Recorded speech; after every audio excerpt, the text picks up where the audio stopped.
All right, I'm going to call this city council meeting to order. Happy St. Patrick's Day with the shillelagh.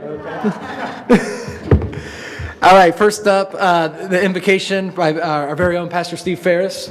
Thank you for being here.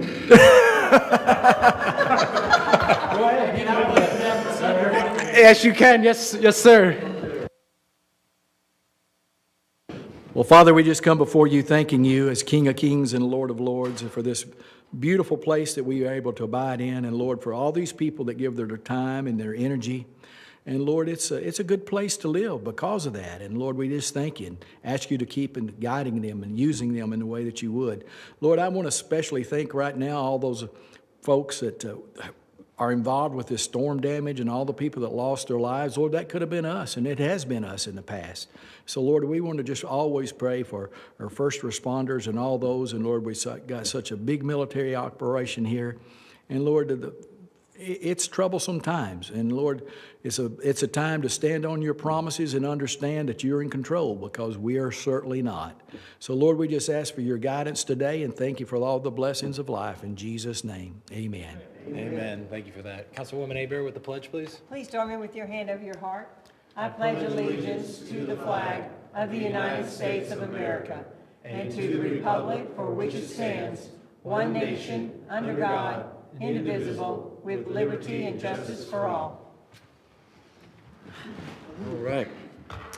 Thank you, Steve, for always being here and doing that for us. We appreciate that. All right, the agenda approval, we have a couple notes. If you guys know them, say them, or I can bring them back up. Mr. Mayor, I'd like to pull 4C, the request for exception delivery, and place it on the agenda for the next meeting. Okay. And I would like to add a agenda item under number 4, proposed legislation of House Bill 991, Senate Bill 1242, concerning CRAs, community redevelopment areas. All right, thank you, Councilman Bagby. Do I have a second? I'll second that. All right, motion and second. Any further discussion on the change of the agenda? Seeing none, we will call the vote. Yeah, my name is putting out. Okay. Oh. See, guys spent all that time yakking in the break.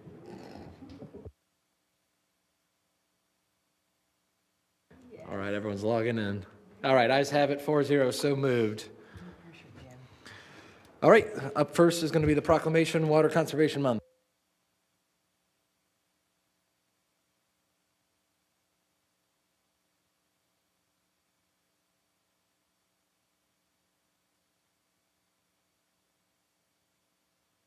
All right, thank you guys for being here. You guys are always here anyway, so I'm glad we can get you guys here to honor what you guys do and be a partner with you guys for another year of this. So the City of Destin Proclamation, Water Conservation Month. Whereas water is a basic and essential need for every living creature, and whereas Destin Water Users, Inc. is the water provider for the City of Destin, and whereas the State of Florida Water Management District, the City of Destin, and Destin Water Users are working together to increase awareness about the importance of water conservation, and whereas the City of Destin, Destin Water Users, and the State of Florida have designated April, typically a dry month when water demands are most acute, Florida's Water Conservation Month, to educate citizens about how they can help save Florida's precious water resource. And whereas Destin Water Users has always encouraged and supported water conservation through various education programs and special events, and whereas every business, industry, school, and citizen can make a difference when it comes to conserving water and thus promoting a healthy economy and community. And whereas efficient irrigation design, programming, and maintenance can conserve water, Destin Water Users will encourage citizens and businesses to evaluate their irrigation system for potential efficiency enhancements. Now, therefore, I, Bobby Wagner, by virtue of the authority vested in me as mayor of the City of Destin, and do hereby proclaim the month of April as Water Conservation Month. Thank you guys so much. Yeah, absolutely. You guys would like to say anything? Oh. Awesome. You guys like Sure. I can encourage everybody now that you're in the planting season, spend some time, look at your irrigation system, make sure you're not watering the street. It doesn't need it. And make sure you get the water on those plants. So thank you very much. Awesome. A little shout out plug for Destin Water users. They have an awesome app, and when you have a pipe broken, the app lets you know how much water your household's using per hour, and it saved me several $100s once by catching it early. So in addition to conscious conservative water, also some technology sometimes can help a lot as well. So thank you guys for your approach.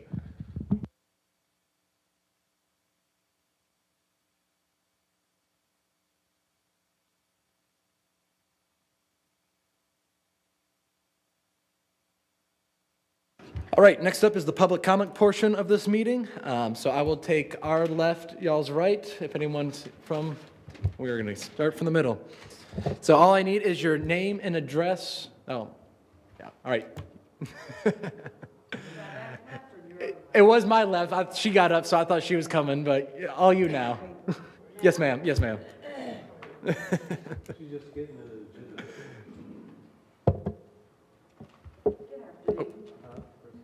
There you go. Good afternoon. Carissa Harbarger, 307 Mountain Drive. I was wanting to know if maybe perhaps I could reserve my 3 minutes whenever we go into discussing on the city manager G4G, if I could reserve my 3 minutes. Would that be okay, Mayor? If you can keep it to 3 minutes. I'm know I'm kind of gonna breaking do a my whole list of rules doing that. Well, we'll keep it to 3 minutes. Okay, I know that this is a very intimate topic with you, so I'd like to keep it fair with all of us. Yes, sir. All right, thank you. Thank you. All right. Yes, sir.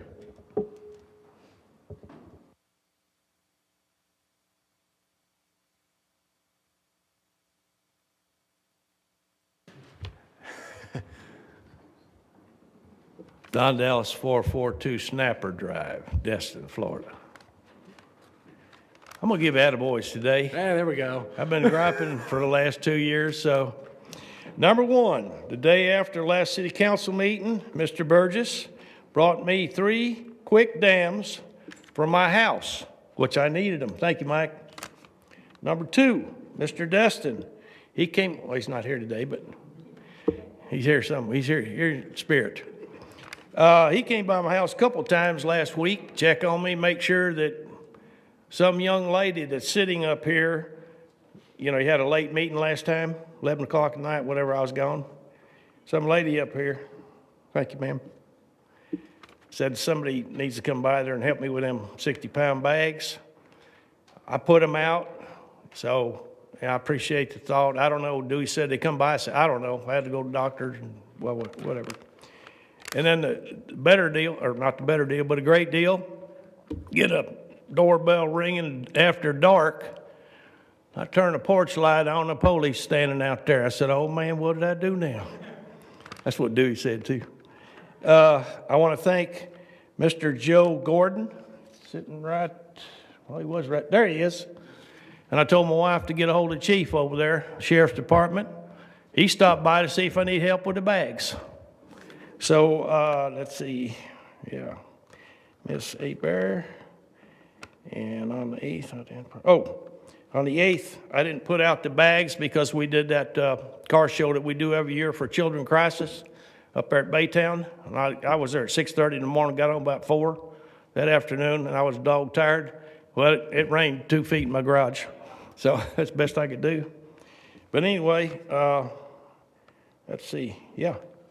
So all I got to say is life is good in the hood. Thank y'all. All right, thank you, sir. All right, anyone else, public comments? All right, anyone from the middle, far side? Seeing none, we'll close the public comment portion of this, and I will entertain a motion for the consent agenda. I'll make a motion to, was there one of those I needed to pull off? No. All right, I'll make a motion to approve the consent agenda. Second. All right, got a motion, got a second. Councilwoman Trammell, any further discussions? Seeing none, we'll call the vote for consent. Yeah, I was thinking the same thing as far as the notes.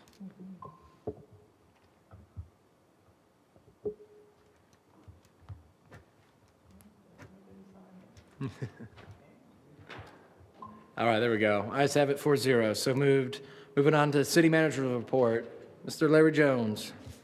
Thank you, Mr. Mayor. Our first item, 4A, is we're pleased to present to you Mr. David Pritchard as our chosen candidate for Community Development Director. I believe he is online if you have to have any questions or comments you'd like to make, but we are asking for your confirmation of his appointment to that position. I was glad I had a chance to meet you face to face last week, so thank you for making the trip in and look forward to you taking care of our city. Thank you. Thank you. I'll make a motion to approve. Yep, I'll make a motion to approve. All right. Seconded by Councilman Bagby. And if I can just make a comment on Mr. Pritchard and Mr. Tomczak, the engineer that we'll be presenting next. This was not me sitting down with them and have a conversation. We put these guys through some very extensive interviews, involved many folks in our staff, so that it was just not one perception of whether this is the right person, individual or not. Our standard was, if you've read our Good to Get Great book or have heard any of it, is get the right people on the bus. So that was our standard when we interviewed these folks. Are they the right people to be on our bus?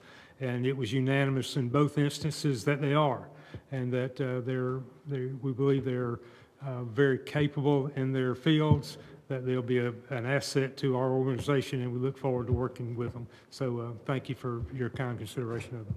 Awesome. Well, I appreciate that. And with that, I will call the vote.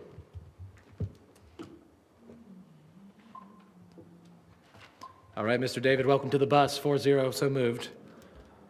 Congratulations. Welcome. Thank you. Mr. Mayor, the next item, 4B, is a similar request for Mr. Robert Tomczak to fill the position of city engineer. Mr. Tomczak is online with us if you have any questions or comments to him. Thank you, Mr. Tomczak, for coming in. I enjoyed getting to meet you last week, and it sounds to me like your team is happy to have you on board. So thank you for being part of the hiring. Now I look forward to seeing what you can do helping us with our engineering projects. Yes, ma'am. Awesome. Any other? Seeing none? Make a motion to approve. Second. Motion, got a second. Seeing no further discussions, we will call the vote. All right, 2 up, 2 in. Welcome to the bus. Thanks, guys. And welcome, guys. Thank you. We're very much looking forward to you coming on and be a part of us. And council, on behalf of staff, we want to say thank you. These are 2 positions that we needed to get filled, but we just didn't fill them for the sake of filling them. We think we're moving forward in a good direction, so thank you. Yes, ma'am. When is their first day? When y'all gonna be here tomorrow? Yesterday? I think that's a no, not for on tomorrow. We're having those conversations. They both got to wrap up where they are and, give appropriate notices and give them time to relocate. But hopefully as soon as we can get them here, we're going to welcome them here. We may start them to work before they get here. We don't know. Well, just let us know. Yes, ma'am. Thank you. Welcome aboard. All right. Anything from David or Robert? Anything you'd like to add? No, just that I'm looking forward to coming down and starting work. Awesome. Very good. Yeah, Thank you, guys. We'll see you soon. Yeah. Thank you.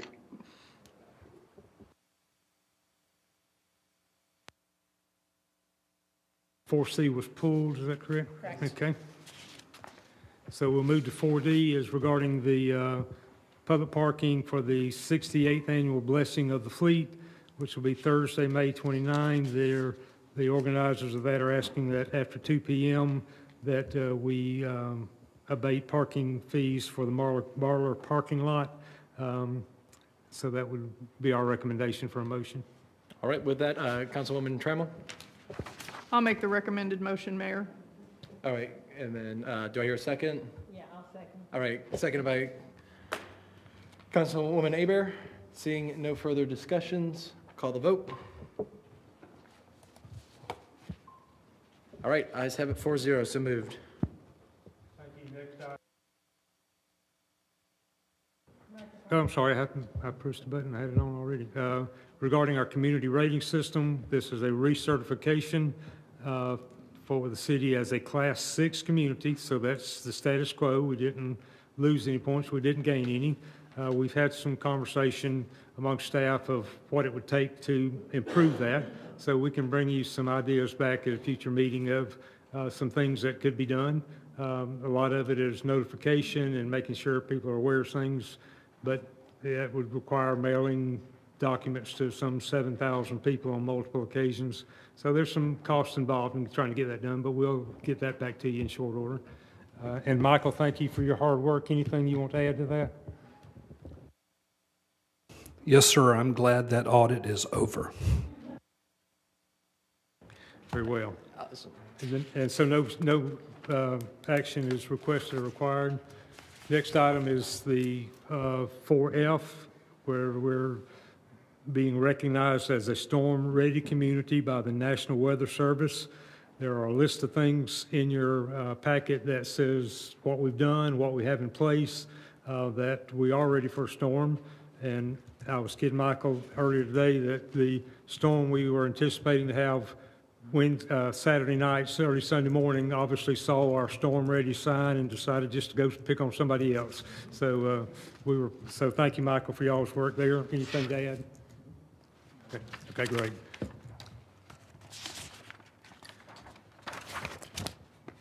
Next item is code compliance for the Beach Patrol Division and some thoughts and plans we have for that. Michael, Steve is going to present that to you. Thank you. Meeting Mayor, Council.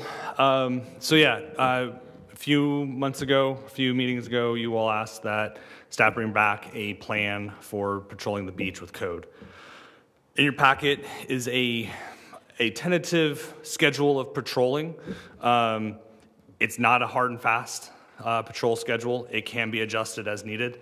As observations are made, hey, the vendors for the umbrellas and the chairs are setting up wrong. Like, do we need to get out there a little earlier, right? And as we have seen in previous seasons, generally these are new people that come in every season, don't know the rules, and so there's a little bit of an education and awareness that needs to be done at the beginning of the season, and so that will probably take care of itself over the next few weeks. The next biggest thing is the ice cream vendors. Vending wares and food on the beach is not allowed, period. The only thing that is allowed to vend are those beach umbrellas and then recreational items such as stand-up paddle boards and kayaks and things like that. So it is a priority for code to address these illegal vendors on the beach. And therefore, that's why that tentative schedule is put together. And as I said, it can be adjusted. That is just one schedule that I put together. The other one I hadn't quite hashed out, and it was more of a patrol in the afternoonish time frame, noon and beyond. Because as we know, there may be some days where it's super cloudy in the morning and not many people go to the beach, and so the beach is going to be more crowded in the afternoon, or vice versa, right? Or as some of you noted in your briefings, rain days, right? We may not need to be out on the beach that day, so we can adjust elsewhere, put focus efforts elsewhere. As part of this plan, there is going to be every day 2 officers, one assigned as primary beach officer, and then an SBO, a secondary beach officer. The primary is going to be the one that takes the beach duty that day. And then there will be a secondary assigned to relieve the primary of their duties because for safety purposes, I don't want them out there for more than 2 hours because it gets hot. And they do need a break. They do need to get into some AC and other things. We've got some gear for them. We got a Camelback. We're going to be getting those sun shirts, long sleeves, the hoods, just to protect them as much as possible. I will authorize shorts when they're doing beach patrol for obvious reasons because we don't need them out there with pants and sand because that's just not a good combination. What else? For the primary beach officer, their focus will be that day, the beach. And they will be working with and will coordinate with the sheriff's office on that so that we're not we're not in the same area. We can have, focused efforts on either side of Henderson Beach State Park. So that way there's coverage, and we're not doubling efforts in one area. Now, that's not to mean that we can't support if needed. If there's a lot more activity on the east side, we'll respond. If there's more activity on the west side, we'll respond. And this also doesn't mean that the other code officers can't go out there and respond. Yes, we are down a couple of code officers right now, but the good news is that there are several applicants, several good applicants that we have in, and we will be starting those interviews as well. So I'm confident that we'll be able to attack this and approach this in a methodical and planned out way, so that hopefully it's not going to be perfect.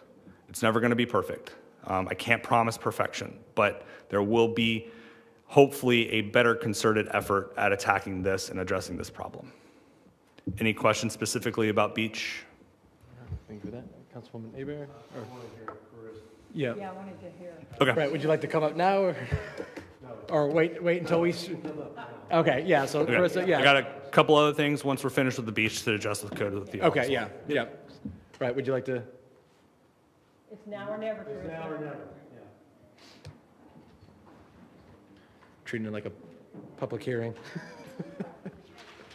Yeah, Rodney. That is the process. Yeah.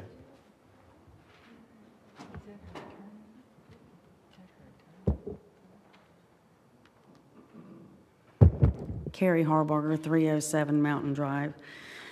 Well, I can't thank you enough. And first I want to back up to a couple meetings ago, I came up here and I addressed the council and I asked y'all for help, and then I took my bags and I walked out the door and I didn't listen to the rest of the meeting. And I did go back and I listened to it. And I wanted to, first of all, I should have thanked you from the very beginning for hearing me and actually addressing it, because this is the first time in 3 years we've actually had a council that is aggressively addressing this. And thank you, Mr. O'Connor, for that. I would like to ask if there was a possibility we could get a little copy of the schedule just so that we can just see it. And thank you is all I can say. And I hope that, oh, it's online? Okay.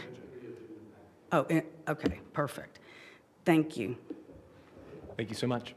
All right. All right, on the beach side of it, just while we have this section of it, I know that Larry and I have talked to the sheriff. What we've tried to do is have them help us, which I'd like for you to explain a perfect example of what they're doing to help us with today's ice cream vendor. We haven't sat down and had those specific detailed conversations, but given this plan and then there's some other conversations going on that we will sit down and nail that so that we can get that coordination worked out. I will report back with those details. But I wanted to point out that your code guys today called the sheriff, and you want to go ahead and tell them what transpired? Is a good, cohesive? I was dealing with a broke down card. Sorry. Go ahead, Sheriff, tell us what happened. Yeah, code enforcement got out with an ice cream vendor today, and I'm not sure what they needed assistance with other than identifying the person, but they called and the beach deputy responded over there and helped them out, and everything ended well, so. Based on that, I was asking Larry if we could expand our help with the sheriff's department, and I think we're going to try and do a cohesive coordination to have them help us, help enforce some of the issues, especially with the new code guys, not having, a gun and a badge, having that backup, I think is going to be a good cohesive synergy between us and the sheriff's department, even if we have to hire on with the new monies, an extra sheriff help. Absolutely, and that was when Captain Fulgen was at the visioning session and he came and requested that extra beach. That's kind of what spurred the conversations at first. So we're still having those, and we'll work out the details and coordination, and hopefully get that nailed down tight. Great, Councilmember Braden. Thank you, Mayor. These officers, they're going to be on foot on the beach, or where are they going to be on? So we have a side-by-side. It'll be just one to start with, and then that secondary, if the primary wants them back up, they'll be able to ride along or drive along with the primary. There may be moments when they are on foot. It just kind of depends on how the day goes. Okay, thank you. If a citizen calls in, either the city manager or yourself, and says there's a beach vendor, you know what I'm saying, or looking at them at wherever it's at, gives you an address, is that something that you can make that a high priority and call your code compliance officer and say, hey, I don't know where you're at, but you need to get to this location? Absolutely. ASAP? And just depending, if it is somebody that's on the beach, we'll have to contact the officer who's on the beach to see if they're actually within response distance. Otherwise, it might be more beneficial to pull somebody that's, patrolling Crystal Beach and get them, because they might be at a beach entrance. So we'll take that. We'll do that operational decision making when that call comes in. But absolutely. I think there was a citation issued last year, a warning or something. Is that still in effect? So if there was a warning, now we're starting to write tickets? I believe so. Warnings last more than a year. Yep, if it's the same violation. Yeah, if it's the same person, same company, same violation, yes. Thank you. That's all, man. Correct. Awesome. Councilman Bagby. Okay, we had a great conversation during the pre-brief, and you addressed most of the issues and things. But listening to you and the sheriff, the key to success is two things: equipment. Okay, so do you have the ability to track where every one of your code officers are? I have the ability. I have the ability to track the vehicles, but I don't believe, Michael, do we have a GPS on the side by side? So yes, we do. Okay, so your assistant, it doesn't have to be you, but your assistant can pull up if a call comes in. Hey, who's the closest person to Joe's Crab Shack on Crystal Beach? We have radios that we can do that rather than having to call Michael and log into the system and take a look at that. But yeah, you have situational awareness all the time. I mean, we have the ability to track. I don't think code has the access to the GPS system to do real-time tracking. I think right now only Public Works does. But we have the radios that we can reach out to get everyone's location. Okay, is that because we only have one license and you have the one license, or why is that? No, sir, that was always kind of the way that we played that information, kind of single source. Because if, this is just my opinion, if that login got out, people could kind of look at whoever, whenever, for what reason, So if Steve needs to know where anyone is at any point in time, he can simply call me. It takes me 30 seconds. I can tell him exactly where they are. If the city manager would like, me to add Mr. O'Connor as a kind of a power user on that site, I can do that. We'll have that conversation, because I think there's some value to being able to take a hard look and know. Heck, even as the TDC director, I knew where all the beach code guys were because I spent the extra $2 for their phones, and I could pull up at any time. Okay, this guy's here, that person's there, that person's there. It shouldn't be, I call City Hall calls you, you call Michael calls you back to tell you who's closest. No, this is dadgum 2025. He ought to be able to have situational awareness of every one of his code officers 24/7, or whoever's, when he goes on vacation, whoever's doing that ought to be able to do that. So, and the other thing is, you have radios. Does the Sheriff's Beach Patrol have one of those radios? I believe in Captain Fulgham, correct me if I'm wrong, the sheriff's office can reach us, but we don't have the sheriff's office frequencies to reach them. We communicate back and forth with the code enforcement officers via cell phone. Okay, so the key to success is situational awareness of where your code officers are and your ability to communicate with the sheriff's beach folks or the sheriff. Okay, if there's a fight breaking out. So the thing is, I want to hear a solution at the next meeting on, other than your person calling, oh, that beach guy is off today. Do you know which beach guy was on today? See, there's a coordination, a deeper coordination. Y'all did great today, but there's a deeper coordination thing that I want you to achieve for this summer, and I want you to practice it this spring. It ought to be almost instantaneous. If we get a complaint, there ought to be a code or a beach sheriff's deputy en route to that complaint within 5 minutes. That's y'all standard, right? Is if you get a call, you know, I got it. It's a cat stuck up in a tree, falls behind a, you know, homicide or attempted homicide. Non-emergency calls, we average between 5 and 6 minutes getting. Okay. So that ought to be our standard for these beach code things. And as we discussed today, I'm over this whole enforcement thing. I want to see it actually work this year, and I think you can make it work this year. I just want to tell you that where I see some break points where it's not working.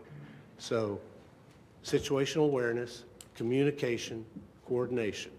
Those are the three things that I need y'all to focus on this spring to fix it so that we are actually addressing the problems.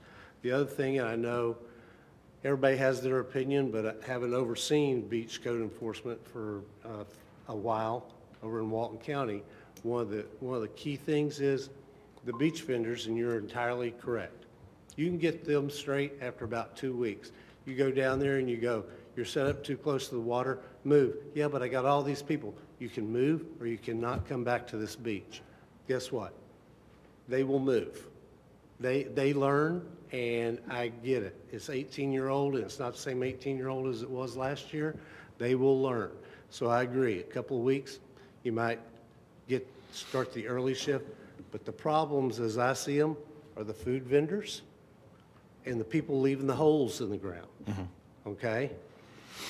So I'm going to ask that y'all let us know what you do as the schedule, because they ought to start at noon out there so they can come in at 11 and they can end at 7 or whatever. They can have their lunch break and all their breaks, but they ought to, you know, the food vendors are getting out there around 11, and the holes are getting left out there about 4:35, 5:30, where, okay, we're tired, let's go home. Okay, no, fill in your hole before you leave. So I just want y'all to, and I trust you and Larry and the code enforcement officers to figure this out. But what I don't want to hear is every meeting or every week from my neighbors and our fellow citizens, well, here's another whole picture on Facebook, or here's, you know, here goes another food vendor dragging their skiff across the water because they're in the wet sand type thing, okay? That's my expectation. Appreciate the vote of confidence. Please have a little bit of grace. All right, Councilwoman Trammell. I was just going to ask if we have the GPS coordination, is there also a way that you can ping this so we have some kind of record of where it's happening more in certain areas than it's not happening in other areas? Is it, I don't know, I'm asking. Are you talking the legal activity? Yeah. Yeah, well, yeah, we would, so unfortunately right now, Compass doesn't give us a really great, we can't drop a pinpoint in the middle of sand or water or whatever. Yeah. So we have to tie it to an address, and unfortunately, most of the activity on the beach can't really be tied directly to an address. Yeah. But with the new system that's coming online, I believe that it is a capability of dropping a pinpoint in the location where they're being cited. So we'll have a better situational awareness once that comes online and get some good records of that. However, based on the information that Ms. Harbarger has given us, Shira, Tarpon, and Crystal Shores is kind of where the area where they mainly enter, at least the Crystal Beach. And we'll have to find the places over on the west side of Henderson. Well, I was just trying to get some statistics built up so that we would have some actual raw data that we could actually look at in the and future. like I said, I don't think we're going to have that, to be honest with you, right now with the information or the database that we have. I think moving forward we will, though, once we get this new system online. Okay, so I guess the city manager needs to talk to Andy and say, get that part going as fast as possible. It's moving along a lot faster than I expected, so yeah, so that should be happening fairly soon. Okay, thank you. Councilman Braden. Thank you, Mayor. I just want to say I agree with everything Mr. Bagby said with the expectations, but as council members, we cannot direct staff to do anything, so I would graciously appreciate if Mr. Bagby would make some kind of motion to that so we could vote on it. I'd really like to make that more official if possible.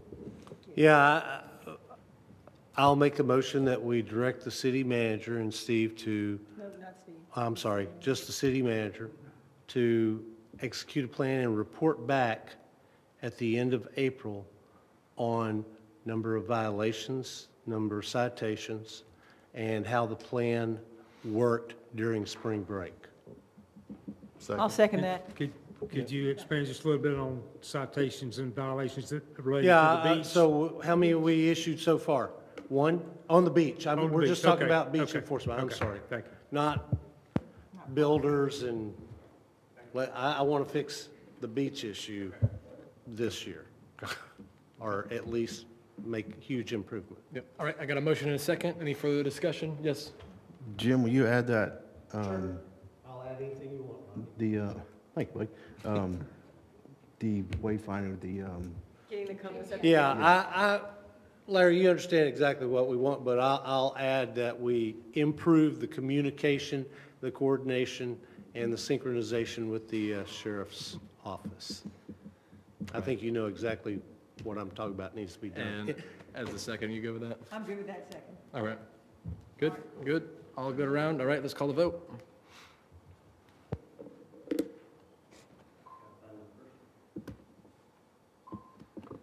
All right, ayes have it 4-0. It is official. Let's go get them. You might have a volunteer.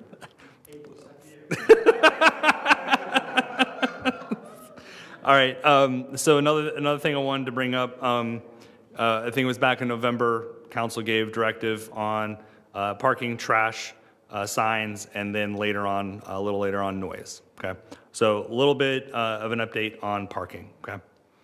I'll be straight up honest. The numbers for November, December, January, and February were not great. It was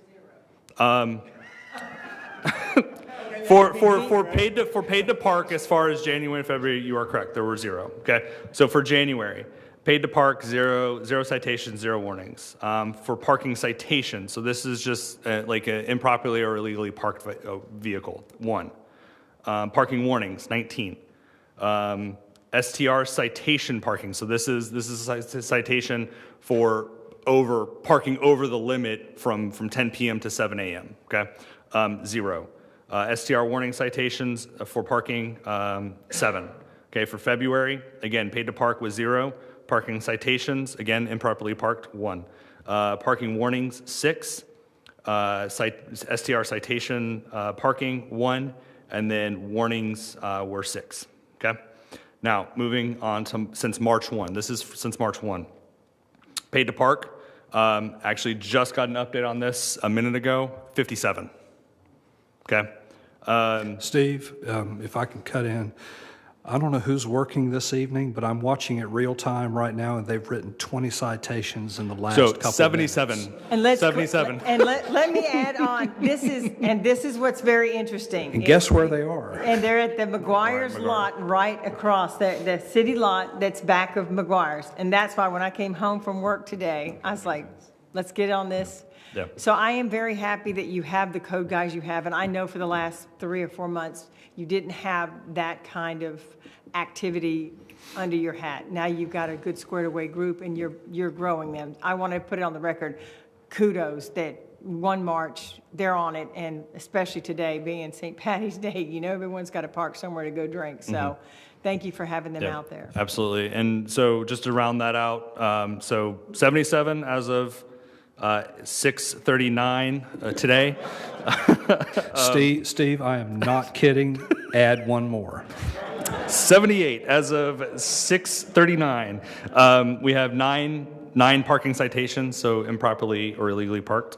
41 parking warnings. 2 parking STR citation parking citations, and then 21 STR warning citations. Okay, and I can't take credit for all of that. Obviously, it's the guys out in the field doing this. One thing that I think that has contributed to this is that we have set up now sectors across the city. It's been divided up into 3 sectors. With the number of officers that we currently have, we cannot have an officer in each sector every single day. However, as operations are needed, they can be shifted around. But like I said, we've got several good applicants in the pipe right now. So I think the sectors are working as far as I can tell for right now. I think it's a little too early to say it's a complete success. And then once we factor in the beach patrol officer and all that, we'll hopefully start seeing a little more success in this. Quick question, how many trucks does code compliance have on the docket? 9. 9? 9. I So believe, you yeah. have 2 guys out at any given time because there's 7 that are in the lot, and there's a gator. When is the gator used? Is that not on the beach? The gator only goes out on the beach. On the weekends or? No, whenever it's needed. Just hit or miss kind of thing, And so once we start hammering the primary beach officer duties, that will spend a lot more time out on the beach. It won't be necessarily parked there. Yeah, the truck situation. Yeah, so right now there's probably only going to be 2 on from about 7:30 to 3:30, 4 o'clock ish, and then the next shift comes in. Excuse me, about 2:30, and it's generally only 1. So at any given time between, there's probably only going to be 1 to 2 individuals out right now. I am looking at shifting schedules around because they are kind of all over the place. It's hard for me to keep track of as to who's on, who's off. I am working through that right now with the team, and hopefully we can get it a little more standardized while maintaining the same amount of coverage, but maybe looking at doing more of an on-call staffing in the later hours rather than having somebody just on. So that way we can focus, because we all know the more people you have out, the more eyes you have, the better chance you are going to be able to catch these. So if we can have more people on during the highest period of activity, which is generally between 10 and 5, we're going to be able to do a lot more. So if I can shift the schedules around a little bit to get that focused effort with 4 or maybe 5 individuals on between 10 and 5, I think we'll do a lot better. Well, and that was what I was curious about because we got 10 trucks, or 9 trucks and a gator, and now we've only got a couple that are used at a time, so there's a lot of extra. So that's why I was hoping you were going to say, we get these extra people hired in, we'll have 5 vehicles at any one given time between 10 o'clock and 5 o'clock all over the city in all the areas that need to be monitored. And I'll also take a look at, I think at any point, there's got to be a give and take with the equipment you're given. Coming from the Marine Corps, right? We got the hand-me-downs from the Army, so there wasn't really a time where I didn't have used equipment. And so the understanding that, hey, you may come in, but you're going to be sharing a vehicle with somebody, or it's going to be somebody else's vehicle on a different day, right? Hot seating, whatever you want to call it. So that we can actually reduce the number of vehicles that are just kind of sitting around, and we can put those towards different efforts and then get the vehicles, because we have one from I think 2017 that are still in the fleet that we've been actually trying to get away, or instead of selling it off, redistributing it amongst the fleet where maybe it doesn't get used as much and can be utilized in a better effort. So. Yeah, no. Councilman Braden? Thank you. How many code officers do you have that can go out on the road? Right now, I have 5. But we only have 2 that's working the road at any given time? At the moment, yes. Just due to the way the current schedule is, which is why I said I wanted to rework the schedule. And then when we hire the other officers, we can kind of take a look at. I haven't really finalized my thoughts on everything, which is why I can't be so committal, but I do want to bring something back to you all just to have your all's input and feedback and get the attaboy. So. Okay. My next question is why are we writing so many warnings? So state law requires that a warning has to be written first before a citation. Now, when it comes to parking for an illegally parked vehicle or a vehicle in a paid to park, that doesn't fall into that category. But when we have an STR violation, so say, because again, we only enforce the parking limit on this short-term rental. So if your short-term rental says 7 vehicles on it, right, that's only enforced from 10 p.m. till 7 a.m., okay? So if you have 8 after 10 p.m., right, that's a violation of the Land Development Code, and therefore a citation has to be written. But if that house has not been written a warning, it has to receive 1 warning before we can write the citation. Thank you. That's all I have, Mayor. All right, Thanks. great. Awesome, thank you. Thank you. And just along that line, we've had a pretty good reset in code of late, and we're seeing some attitudes come around on, to do a good job, and we're seeing them perform at a little higher level. So I do want to commend you and Steve for last Wednesday morning going around moving some trash cans off the street, back up the driveways. I appreciate that. I think a lot of residents don't realize how important it is, but certainly the renters don't realize that they're sitting on the sidewalk in the street. So thanks for your effort on the side there. Thanks, Steve. well, I tell you, from my perspective, it doesn't hurt to get out and experience those things and participate. And my staff has heard me say many times, there's no big me, little you. We're all in this together. So whatever needs to be done, we'll get out there and do it. All right, you want to jump to the legislation, CRA? Yeah. Before announcements? Yeah. Okay. Mr. Mayor, I would make a motion that we direct the city manager to direct our lobbyist to notify our legislative delegation of our strong opposition to House Bill 991 and Senate Bill 1242. I'll second that. All right. Other than that, I don't know if we need a proclamation for the next one or any kind of resolution to go for. I'm sure that's a Kelly Beth discussion. All right. We'll pass this along, and I'll have a conversation with her if she needs any. You may ask and include that if she would like a letter, that you authorize me to draft that letter and send it on behalf of council. All right, we got amended. I'll amend my motion as such. And I'll second that. Both the motion and the second are amended. Councilwoman Trammell? I was just going to add to Mr. Bagby, if you would, to add that the mayor and the city manager, when they go to Tallahassee, also bring that up. Oh, That yeah, was I all. definitely will. Yep, we'll Yeah. be up there next week. Okay. Already going to be up there. All right. All right, with that, we'll call the vote.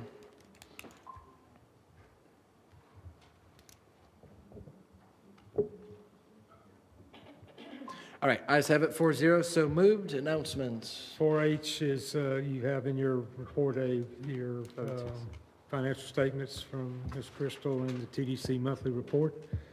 Absent no questions, we'll move on to announcements. Okay. We've had some conversation with the Noriega Point folks, the contractor and the DEP, since we published our agenda. And Ms. Kim can probably shed a little more light on it because she was more involved in those conversations. But they've given us some dates, which we've provided you for substantial completion, which is the 1st of June, and total complete by the end of June. And they did mention the idea of signs prohibiting boats docking on the harbor side. So we think that would be prudent. There's having some issues there of some difficulties that those boats may be providing, but before we granted them permission to post those signs, or Do you we need a got involved in legislative that, we sponsor need a for that? motion. What we're looking for is council to authorize city staff to put up the signs if you're in agreement with that. I'll make that It was motion. discussed at prior meetings, but it was never formally decided. I'll make that motion. And I'll second it. All right, I got a motion and a second. Councilman Bagby? No, I want to speak on a different topic. Yeah, okay. All right. We'll put you back on the queue. What's the signage say? Is there a There's a fee? I state mean, this is law- going to be an there's a- absolute there's a local s- uprise. Yep. Go ahead, sorry. No, it's what I sent in an email to you, but there's a state law that it will refer to, and it will say no trespassing during construction. This is temporary, and as the city manager just said, hopefully the construction will be over by the end of June and the signs will come down. But during the construction, to keep children and other people from going on the site, it will provide authority for the sheriff to Okay. be able to come, and if people are giving the contractor a hard time, they'll be able to better enforce. Am I misstating anything, Captain? No, you're absolutely correct. It actually makes it a felony for people to trespass in an active construction zone. It'll give us the power to help the contractor keep people out of there. Cool. As long as you guys are responding and not the code, we got enough things working on it. All right, I got a motion and second. We'll call the vote. All right, ayes have it. So moved, 4-0. Did we want to talk about the TDC and the pickleball, or TDD and the pickleball? We can. Okay. We were, at the last meeting, the TDC, the motion was and voted to request $300,000 of our bucket money for the pickleball courts to supplement that. We made that request, and Jeff can help me out here, but the TDD folks came back and said, we're only going to allow you 25% of the overall cost, whatever that may be, as opposed to the $300,000. So, Jeff, did I say that right? Yes, sir, that's right. And So, I think we'll have a better number They once. really want to, have their control those funds that we think are our funds as to the degree we can use them. So we mentioned that earlier in Mr. Bagby's briefing, and so that's the situation we are in. We've kind of pushed back on it some, but we're not sure whether we can get any traction on it because they kind of hold the purse strings. So that's about 170. If we go with the bid that we basically rejected at 700,000, that's 175,000 that they're authorizing. So just instead of the 3, they're asking for, they only do 175. So with that. Yeah, I'm going to make a motion to direct staff to convey a sense to the council that, we want the entire 300,000. It's related to tourism. It impacts tourism, and we believe that they ought to approve. And I normally would wait for Kevin since he's our representative, but I'm not inclined to wait. So I'll make that motion. I'll second it. A motion and I'm second. the alternate on TDC. Okay. Oh, there you go. Any further discussion on the matter? All right, seeing none, any clarification? Yeah, I think we're clear. All right, let's call the vote. All right, ayes have it, 4-0, so moved. Good stuff. Next item is 5A under public hearings. So this is a public hearing relating to the non-residential marine construction. This is what we know as the dock for the Destin Fire District. They applied for a non-residential marine construction at 127 Calhoun Avenue. All right, Kim. You ready, Daniel? Okay. All right, good evening. So as Larry stated, this is the MRD Associates on behalf of the Destin Fire Control District. They are seeking approval of the extension of their existing finger pier in the existing staging area for a total of 264 square feet total. There is no expansion of length for the dock, no expansion in slip density. They're not creating any slips. It's simply just expanding the finger pier in the staging areas to better access their new boat that they got. And I believe the applicant as well as the fire district is here to answer any questions. And the Harbor and Waterways Board did hear this item in the February 27th meeting and recommended approval unanimously. All right, seeing that this is a public hearing at this time, if there's anyone from the public that would like to speak on this issue, this is your time to do so. All right, seeing none, I'll close the public comments of this public hearing. And do they need to speak, or can we go for a motion? Yes, they should be able to speak. Okay, so does the applicant have anything? You don't need to speak if you don't want to. Yeah. No, Just give it. Yep. we understand. All right, good deal. All right, so with that, we've crossed our Ts and dotted our Is. I'll make a motion. All right, got a motion by Councilwoman Hebert. Do I hear a second? I'll second. Second, Councilwoman Trammell. Any further discussions? Seeing none. we'll Are you call- including both the conditions? Okay. Yes. Yes. All right, seeing none, we'll call the vote.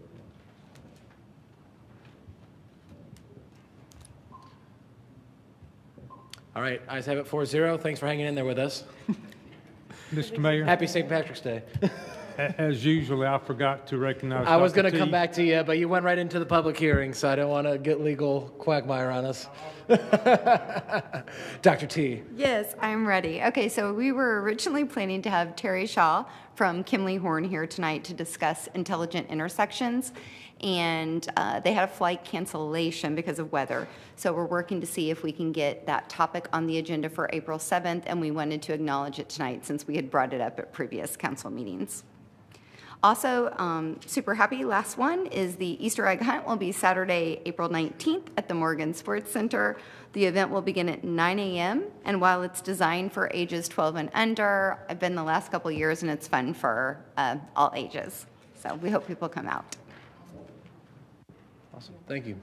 All right. Going right into. Are you going to talk? Go ahead. I have a question. Are you going to say anything about the Pooch Palooza, first weekend in April?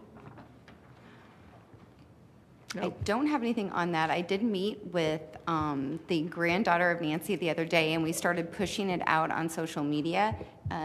So if you can add to it, that would be great. I can think pull up the Lisa Facebook. can. Yeah, it's Saturday, April 5th, and that will be taking place here at the dog park and in the parking lot of the CC Annex. It is from 10 a.m. to 3 p.m. Okay. Proceeds are going to. And you bring your dog, Yes. like, expound on what that is. What do Yes. you do? So what it is we have veterinarians, we have different, there's going to be a silent auction, there'll be a little pet talent contest. There's just some fun little things for the dogs and the pet owners. And all the vendors will be paying, and anything we bring in from the auction, and it does go to the Park Foundation. And this is the very first event that we are having with the Parks Foundation, and we're all excited. Aren't we, Do you need Sandy? any volunteers? Well, yes, if you want volunteer, yes, give me a call. Hear that? Everybody that's watching online, if you want to volunteer and be part of this wonderful Pet Palooza, call the Parks Director at the Community Center. Right, Lisa? Yes, actually, let me just read real quick. We're going to have the blessing of the dogs. We're going to have a pet talent contest. The Sheriff Canine will be there, demonstrations from them.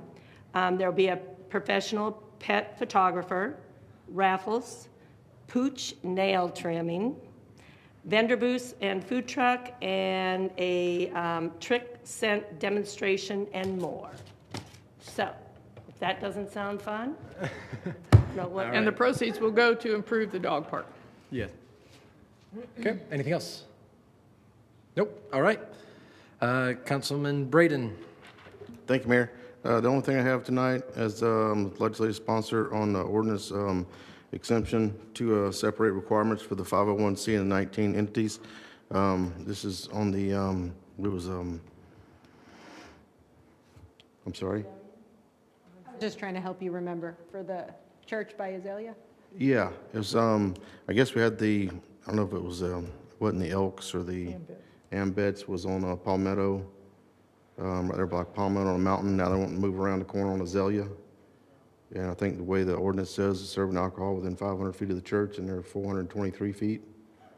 But I think best of my knowledge, I don't think the city's ever had a complaint with our veterans, with the Elks Lodge or anything else. Is it still private? It's all private. So I would just, I just like to make a motion to direct staff to make that exemption for the 501c and the 19 entities for them. I'll second that.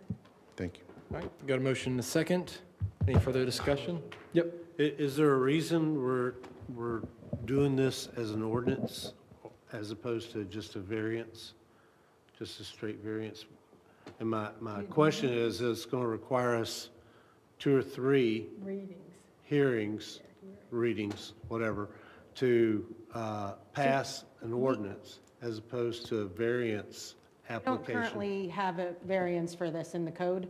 And that was Councilmember Braden's first suggestion when he reached out was, could we do a variance? It's not currently authorized, so So I suggested you could make a limited exception in the code. This 501c19, it's not for all nonprofits or anything broad like that. It is for military-based Right, I organizations that understand, are but- tax exempt. They have to be Army, Navy, or Marine related. Yeah, I get nervous when because then C6s will want it, and C3s will want it, and C4s will want it, and next thing you know, well, you gave it to.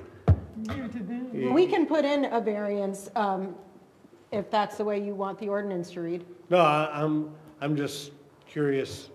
It seemed like it would be, per our discussion this afternoon, my discussion with the staff, it just seemed like it'd be easier to do a variance, but if it's not easier, it requires the same 3 meetings, then, It's not only that, it's also, it would be hard to meet the criteria for a variance because it can't be self-imposed, and arguably putting your use next to a church is always going to be self-imposed. So I don't know that a variance would, I see your point, it would be simpler, but that was kind of the reason we didn't go that route.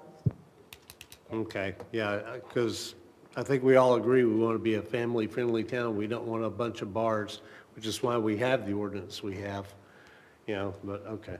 Well, we'll draw the exception very narrowly for what we bring for you to consider. Okay. All right, seeing no further discussions, we'll call the vote.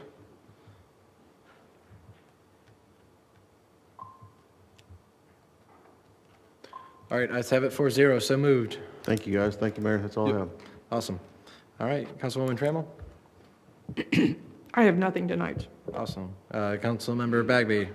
I would ask the city manager and Steve to update us. I've gotten numerous complaints from the various contractors that are burying utilities underneath our rights of way, and what the status of that is and how they expect to enforce going forward the leases or the agreements or our codes or whatever to make sure that the problems we seem to be having are minimized or at least repaired promptly.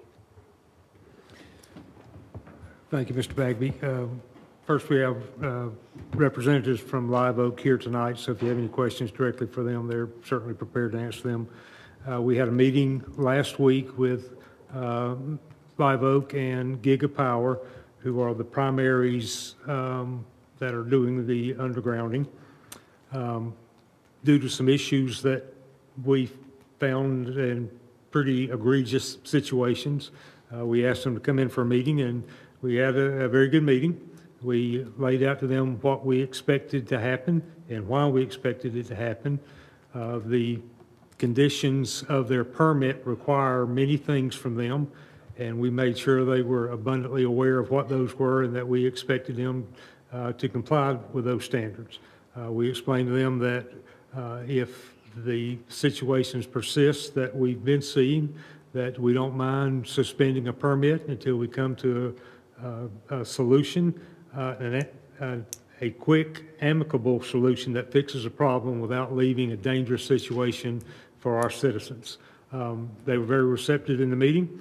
We came to an agreement that, A, they're going to notify us 2 weeks in advance of where they're going to be working, that we will have at least monthly meetings to discuss any issues they're having or any issues we're having, and if we need to have them more often than that, we will. That, they're to leave no open holes, period. I mean, if you got to cover it up with a piece of, 3/4 inch plywood, cover it up. But in any situation, they need to be well marked. That safety is our number one concern, and that needs to be their number one concern. We're asking that their subcontractors have their signs readily visible on their vehicles, so we don't care if it's a sub of Live Oaks or Giga, or whoever they may be, we know who the permit holder is, and that's where we're going to go for a solution. I think we made a lot of progress. I think we were very clear that, that we intended to look after the safety of our citizens and the assets that we had claimed as a city being our right-of-ways, that those that they damage, we expect them to leave them in a better condition than what they found them, and that goes for private property as well. There's some instances where they deviated off of the right-of-way onto private property, and when they've caused issues there, we're expecting them and holding them accountable to repair those as well. So I do think we made some progress, and we'll certainly stay on top of it and continue to monitor it closely. And Steve, anything you could add from there or would like to? No, I think Larry covered everything that we I wasn't at the meeting myself personally. I was out, but I had my notes with Larry, and Larry covered everything and added to it. If there's any questions or comments or concerns, any of the residents can reach out to code compliance, community development, specifically engineering, and we'll get into contact with either Live Oak or Gigapower to get those issues rectified. Awesome. Councilwoman Trammell? Just wanted to ask, I'm sorry. No, go ahead, Cindy. Did I do something? No. Can we have the representative from Live Oak come up to the microphone?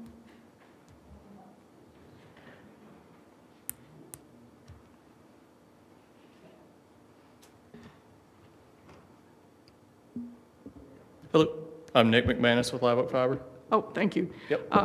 I just wondered what the solution was for Mountain Drive when they dug on private property because they didn't realize that the center of the road was not the center of the road. It had been jacked up. Yes. And they did some boring there, and nothing has been done, to my knowledge, to rectify any of those. So I just wondered what your plan was for that. Yes, but we have rectified all those issues on Mountain Drive, and we had another instance on Calhoun Drive. We worked directly with the homeowner and got that situation resolved. As a property owner on Mountain Drive, I can tell you it was not rectified. Okay. Thank you. All right. I was told that was taken care of, so I will make sure that's taken care of. Yes, ma'am. We'll make sure it's taken care of. Yep. Yes, ma'am. All right. Thank you. Appreciate that, Mayor. Who on our team owns the permittees? So if Sandy has a complaint, or a neighbor that has a complaint, or I have a complaint, or the people on 4th Street who complain to me, or the people in Destiny that complain to me, who do I call, or who do they call to call these folks? So all permitting is done through the building and permitting division under community development. So they can call myself, but the engineering division is really the one that's kind of the point of contact for most of these issues. So the engineering division can be contacted. If they call, any one of you all call the main community development line, just ask for engineering. I've got a Live Oak or Gigapower problem, and they'll direct you to the appropriate person. If it needs to get elevated to my level, it will. And then if I need to elevate it to Larry, I'll do the same. Well, so as a former Marine, you understand unity of command.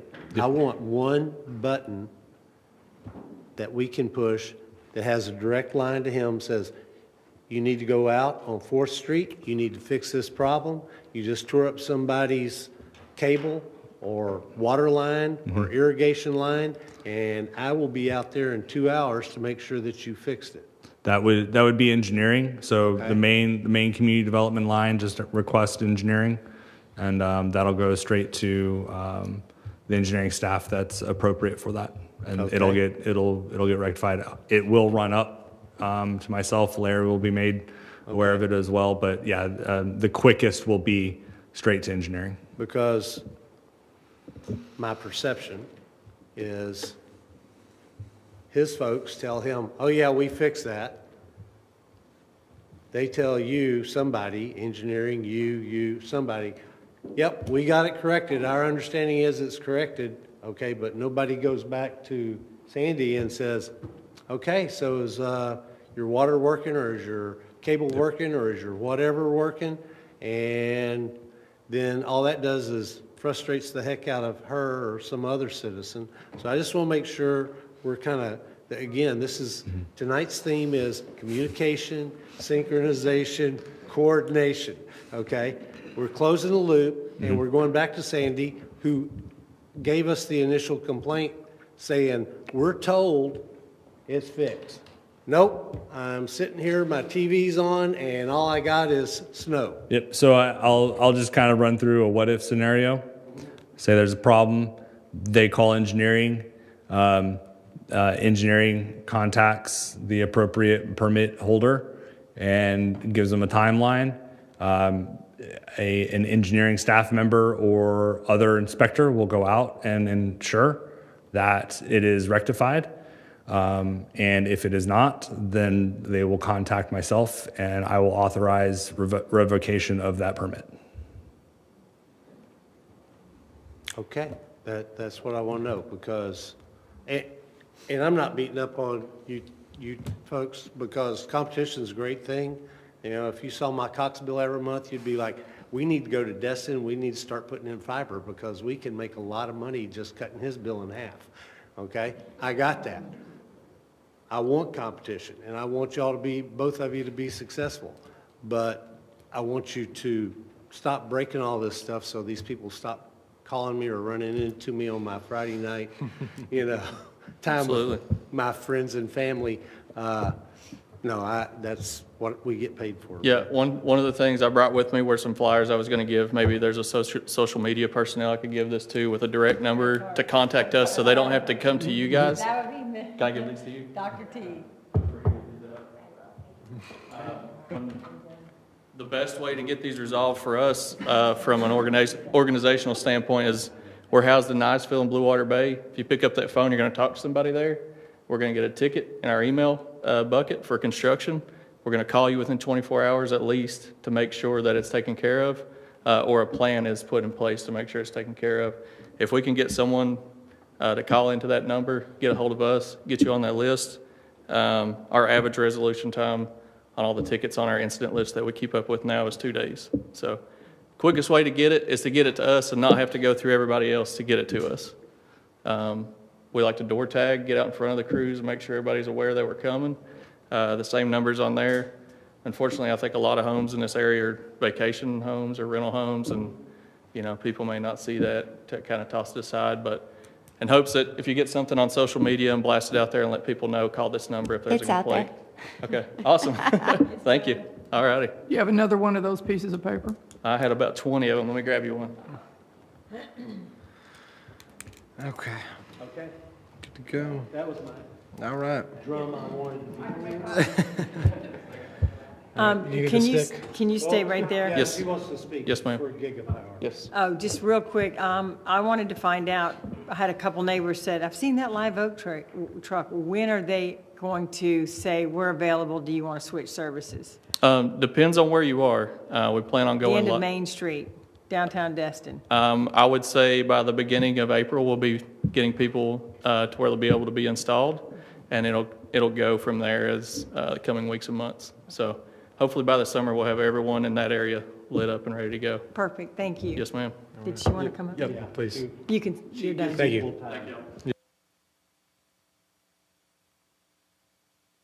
I think just push that gray button. Yep, there you go. Okay. That's for the vertically challenged of us, right? I hear you. I'm Alicia Jackson, and I'm the director for Gigapower. So saying the same exact things, we participated in the meeting with Mr. Jones. We will participate in the monthly meeting to provide any communication back to us that you need to. We had suggested as well, we have an 800 number that you can call in with customer complaints, but it also varies on your level. So if it's a water, you know, that's probably one that someone there will try to handle immediately. You know, our teams contact your local water and say, hey, let's facilitate this, and we usually do pay for those expenses as well. So I just wanted to reiterate, we're all here to try to be good partners. I know just as Live Oak is, competition is great. This is an area that we feel was underserved with fiber, so that's why so many people are coming to bring those services to you in this area. So I have also shared my card, and we shared the information about our 800 number. Feel free to reach out to us. We try to resolve everything as quickly as we can. And same question for you. When do you see that you'll be starting your up and running? We have two areas that are already up and running in the city of Destin. And I only unfortunately know them by their numbers of our our areas, but Dolphin Street, I know that's where our equipment is housed. So there's 2 areas, probably a mile on either side of Dolphin Street, that have been turned on. We are participating with the City of Destin, sorry, remember where I am, in the Joint Trench Project. So we're going down 98 until Airport Road, and we're pre-building in areas north of 98, going back towards Fort Walton. So once that Joint Trench Project is finished, hopefully by the end of June, we'll be able to pull our fiber through there and turn those up within, another month. Thank you very much. Appreciate you being here and helping us know. Question for you on that too. That's AT&T? Yes. Is this the 5G home, or is this actual fiber connected to the home? This is actually fiber to your home, yes. Gotcha, awesome. AT&T is not the ILEC in this area, so Yeah. like you said, there's Cox or CenturyLink or whoever Yeah, it is. awesome. So our ability to bring it is through just direct fiber. Gotcha. All right, thank you so much. Thank you. And if you can hit that gray button and just turn off that mic for me. Thank you so much. Thank you. So the only other thing I have, Mayor, is just that I wanted to thank Larry for working so hard to get us those 2 spots filled, getting our directors in place. And I know that it helped Steve, because Steve did not want to be the director. And I am so happy that you will be able to let him take charge and you just keep managing what you're doing. So thanks for what you're working on. I appreciate it. I know it's been tedious, but I know it's a work in progress. So thank you, and thank you for getting the guys up to speed. Just a word there again, it was a group effort, so I appreciate our staff pitching in, and we value their feedback in these things because it's important, because they got to work for them. Awesome. All right, the only thing I have is really just kind of throwing it out there, nothing to take action on, just more of an update. I spoke about it maybe a year and a half ago, but with us jockeying over a couple parking spaces with the TDC beach parks, I figured this would be a great time to bring it back up. Mobility on demand, whether there's a lot of different forms. I do not want scooters in the city. I don't want any of those drop them, leave them things. But if we have well-equipped manned 8-man golf carts, 6-people golf carts at different varieties, it's really trying to take the short-term rental community areas and allow them to go within that the 1 mile radius. So if people like the Destin Harbor haulers is what I use on the west side of town to get to the harbor. If we can expand on that, as I travel around Florida, a lot of these coastal communities have it. There's a lot of different ways to set up the business model. Some have it. Few, I'd say the rarest way would be you're paying as a rider, but through advertisement and or tourism development dollars, you're providing people a way to get to the places they want to go in a free public transit way that's a little bit more beach town versus the mini buses that we have and everything. So this is an idea that I'm kind of mulling over, and we're getting some participation. And so hopefully I'll come back with a little bit more polished presentation by a couple people, and we could either go out for a bid, or if we can find other ways to work creatively, it might just be up for your guys' consideration. So really, if you guys have any knowledge on it now and have questions for us to kind of stay within the box so we don't go too far out of the way, we'd love just to hear kind of where those, I guess the guiding rails may be, but if not, we'll come back with some more information. But really, that's where we're at right now. So if anything, I'll keep moving along. Nothing? All right. All right, Kim. Don't have anything, thank you. All right, public comments. Anything else? Here we go. Yeah. The one person knows everything, is that what you said? Involving directional drilling. Good evening, Monica Wallace, Dustin Water Users, 14 Industrial Park Lane. I just wanted to add to the conversation about the directional drillers. We're happy to participate if you'd like us to. The permits are right-of-way permits that is usually run by the engineering division, so hopefully once you get your engineer on staff, that will maybe run a little bit smoother. My staff has indicated that a lot of people are coming to drill in Destin on Fridays because other cities have not allowed it. I give that to you as food for thought. So far, Fridays have been busier days for us, but not as busy as some other days. Some weeks we'll have several hits, other weeks we won't have any hits. So I just leave that up for discussion. I will say those lately, the subcontractors have been working well with us to get things restored and recover our costs, but some of the prior ones were still out out there that we're working on. I'm trying to think if there's anything else related to that. I think I'm happy to answer any questions, but we Any have idea why, what's your opinion on why Fridays are, because I have an opinion, but I want to know what your opinion is on why Fridays are busier. here, Yeah, here. because all the drillers come to Destin because they're not allowed to drill in other municipalities Why, on Fridays. why not? I don't know the answer to that. And it'd be something y'all check into, because that's just coming from staff. I've not vetted it myself either. But it's something just, we are a busy tourist town on the weekends and starts Friday typically, so. That's probably why but they're y'all can not look allowed into at it. the other towns, because they don't want the Friday mess. It's possible. I don't know the answer to that. But again, they've been working great with us to get things restored, and so I do want to commend them on that. We have had a good working relationship. Unfortunately, they may be the permit holders, but it's their subs we have to bill. So there's a relationship there that we work through. But they're usually pretty good about holding their subs accountable. But they change their subs quite regularly. So, The other thing is, if perspective of the water company for you. Any other questions? if it's torn up on Friday, sometimes it doesn't get fixed till Monday, so. Oh, no, we fix it. Everybody needs water. Yeah, the proclamation said it was essential for living. Yeah, and we've also, we've also encouraged, I'll get calls also, if someone has a sewer backup, call us first and let us determine whether or not it's a plumbing issue in their house or if it's potentially a drill through it, the lateral, so, yeah. Awesome. All right. Mr. Mayor? You're talking about DWU, I was talking about the subs that are. Monica, before you leave, just if you haven't noticed, Destin Water Users has graciously painted the fence around the pond in front of City Hall, so it looks much better, so I want to say thank you. Yes, And, yeah, for those of you who mentioned don't Mr. know, we Lockwood do earlier, so we discharge appreciate- some reclaimed water to keep the pond topped off from time to time. Michael calls me quite regularly. Got any extra to give? But yeah, we're working on beautifying the fence. Hopefully they'll be I want to done. say thank you for that. Yeah, I Looks saw that today, so much thank better. you. I was going to give him, glad you can get the credit now. Keep moving the cups. All right, anything else? Seeing none, all right. Happy St. Patrick's Day.